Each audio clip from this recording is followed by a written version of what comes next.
Hello students. Today I continue the first chapter of class 9th, chapter number 8, motion. And the first topic is motion. Today I continue the first topic of motion. Motion. A body is said to be in state of motion when its position change continuously with reference to a point. मैं कहना चाहूंगा कोई भी motion किसी भी body का state of motion केवल तभी होगा जब वो अपने पोजीशन को कंटिन्यूअसली चेंज करेगी with reference to a point. With reference to a point का मतलब यहां पर बताना चाहूंगा, रेफरेंस पॉइंट वो पॉइंट होता है जहां से हम किसी मोशन को स्टार्ट करते हैं. फॉर एग्जांपल अगर ये बॉडी है, इस बॉडी को मैंने यहां पर कंसीडर किया है, ये पॉइंट ए है और ये इस पॉइंट से इस पॉइंट बी तक यहां आ रही है, तो इस केस में ये मेरा रेफरेंस पॉइंट होगा क्योंकि मैंने मोशन को कंटिन्यूअसली यहां से स्टार्ट किया और ये मोशन पॉइंट ए से पॉइंट बी की तरफ हो रहा है. So that will be is an example of motion. And the next topic is rest. Rest motion के जस्ट अपोजिट है, केवल सिर्फ एक चेंज है, यहां पर है डज नॉट चेंज. इस एग्जांपल को अगर मैं ले लूं, अगर ये reference point first second, second second, third second के बाद भी, for example we consider a point A and the reference point is point A, and after some time at 1 second I will be here and at 5 second I will be here. That means that time will be continuously, लेकिन मैं यहीं पर ही हूं. Reference point के case में यहां पर ही हूं मैं अपनी पॉइंट ए को पोजीशन को चेंज नहीं कर रहा हूं. So that will be called rest. A body is said to be in state of rest when its position does not change. Position does not change. The reference point at the fixed point at the point A with respect to a reference point. Reference point means point A is the reference point. कुछ change नहीं कर रहा है position. So that will be called in rest. Next we continue the third topic, types of motion. Types of motion. There are three types of motion: linear, circulatory and circular. And the third one is oscillatory or vibratory motion. First I continue the linear motion. Linear motion. For example, we consider a point A and we move at point B in a straight path. Then the motion will be called a linear motion. यहां पर turn नहीं है. For example, if we consider a point A and after that it will be point B and after that it will be point at C. ये आपका straight path नहीं है, तो इसलिए ये आपका लीनियर मोशन नहीं होगा. स्ट्रेट लाइन पाथ के लिए स्ट्रेट होना जरूरी है, टर्न होना जरूरी नहीं है. अगर आप टर्न ले लेते हैं तो that's not been example of linear motion. तो that is an example of linear, that's an not linear. So we can say it's a linear path and it's not linear.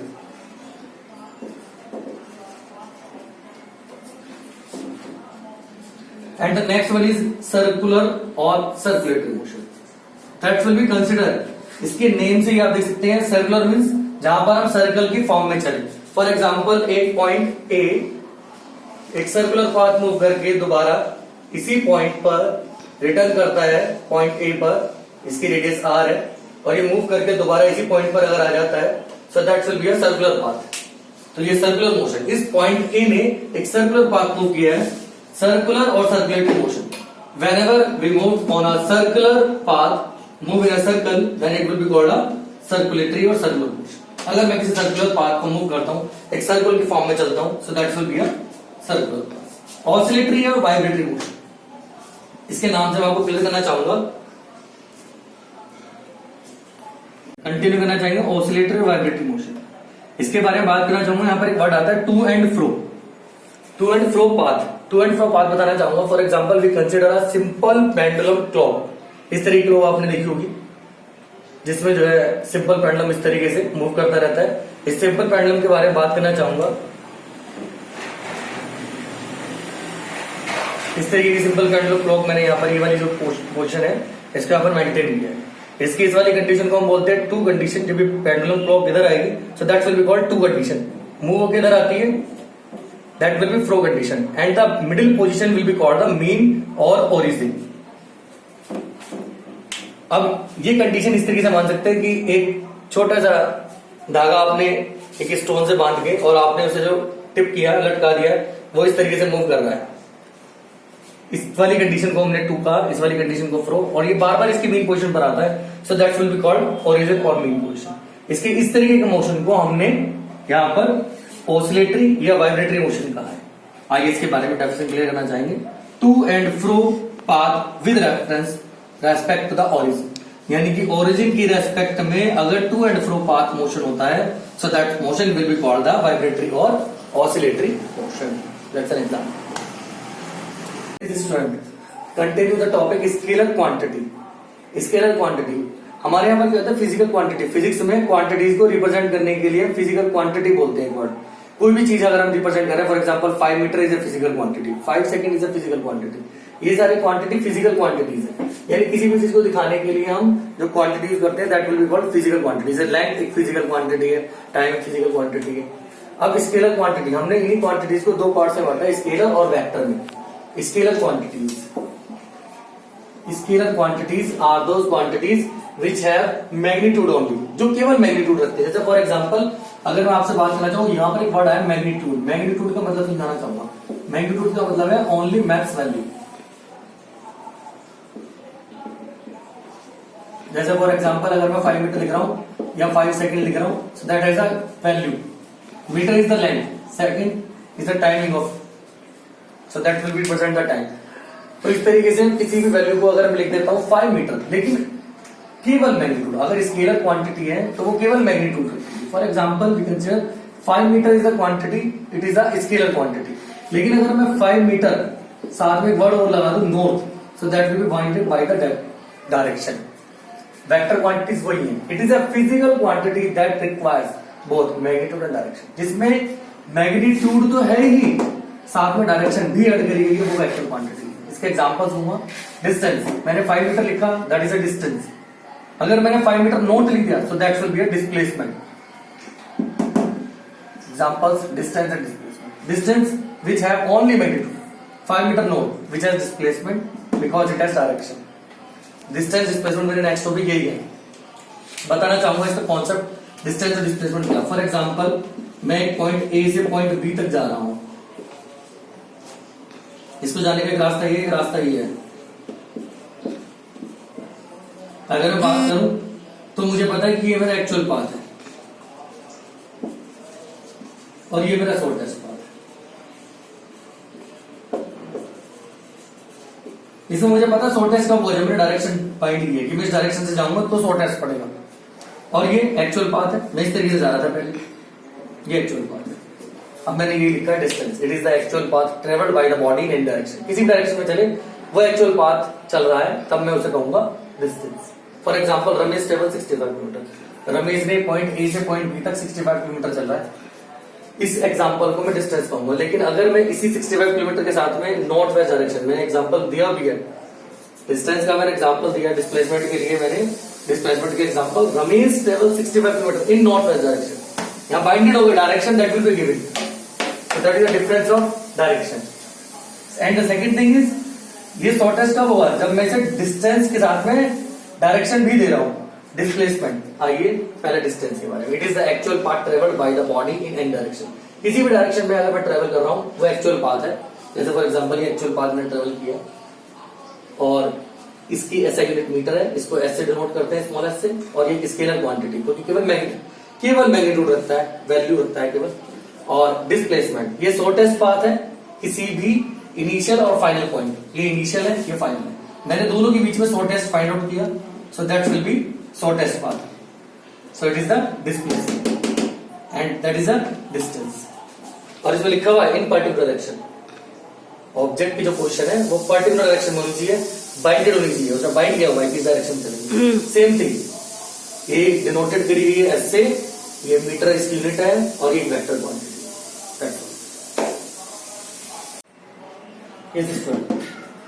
I continue the difference between distance and displacement. Distance मैंने एक table consider की, एक distance एक तरफ displacement, ताकि हम difference को आराम से कंसीडर कर सकें। We continue the 3 points with the differences of distance and displacement. First point is length of actual path travelled by an object. First point दोनों मैंने डेफिनेशन दी है। Length of actual path, distance क्या होता है, actual path travelled by the body. Length of actual path travelled by an object या body, एक ही बात है। and the shortest line. Displacement means that is the shortest line between the initial and the final point of an object. ये हमें shortest path को बताता है। एक स्केलर क्वांटिटी होती है, डिस्टेंस हमने शुरू में डिस्कस किया था, और ये वेक्टर क्वांटिटी। अब थर्ड पॉइंट इसका इंपॉर्टेंट है, इसने कहा है कि ये पॉजिटिव, ये हमेशा पॉजिटिव रहेगा, कभी भी जीरो या नेगेटिव नहीं होगा, जबकि ये तीनों वैल्यूज रख सकता है। ये पॉजिटिव भी हो सकता है, नेगेटिव भी और जीरो भी। इस बात चीज को जो मैंने थर्ड पॉइंट समझा, इसके लिए एग्जांपल्स दिए हुए हैं, इन एग्जांपल्स को हम क्लियर करना चाहेंगे इस वाले पॉइंट से। पहले एक छोटा सा एग्जांपल ले लेते हैं। ये क्वेश्चन आया हुआ है, बहुत अच्छा क्वेश्चन है, कई बार एग्जाम में आया हुआ है। एक बॉडी ट्रेवल्स कर रही है सेमी सर्कुलर पाथ पर, जिसकी रेडियस दी हुई 10 metre, starting its motion from the point, जो कहां से मोशन स्टार्ट कर रहा है, पॉइंट ए से पॉइंट बी तक स्टार्ट कर रहा है। Calculate the distance and the displacement, जबकि पाई की वैल्यू आपको गिवन है 3.14। सॉल्व करना चाहूंगा। डायग्राम, एक सेमी सर्कुलर पाथ है जिसका रेडियस 10 मीटर दिया हुआ है, पॉइंट ए से पॉइंट बी तक मूव कर रहा है। Now we find the distance. Distance is equal to actual path travelled by body.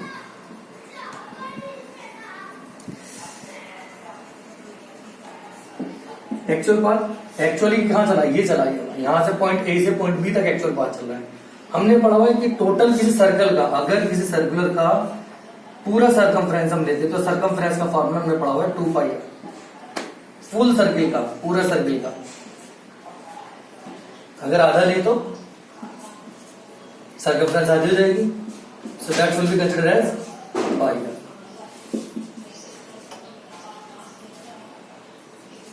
पाई की वैल्यू दी हुई है 3.14, आर की वैल्यू 10 आपको गिवन है, so that will be 31.4 metre. Now we consider the displacement.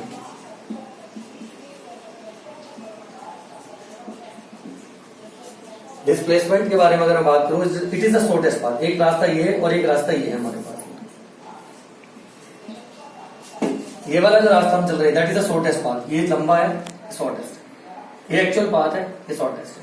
Displacement shortest path है, तो इसका मतलब ए से लेकर बी तक अगर मैं ये वाला रास्ता लेता हूं तो दैट विल बी शॉर्टेस्ट। कितना है, आर, और ये भी कितना है, ये भी तो आर ही है, तो इसका मतलब r plus r, that will be 2r। R की वैल्यू रखेंगे इधर, so that will be 20 metre.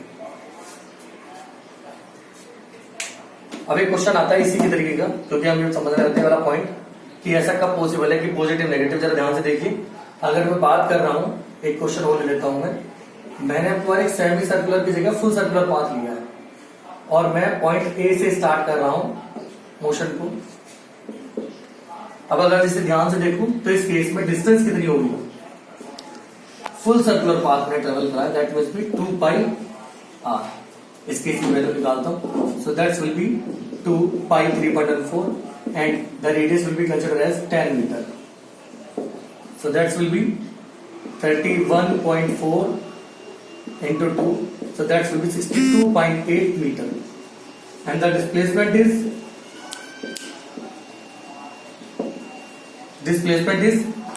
मैंने बताया जिस पॉइंट पर शॉर्टेस्ट पाथ कौन सा,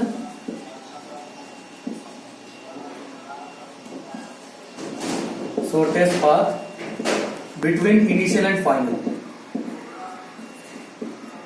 पॉइंट।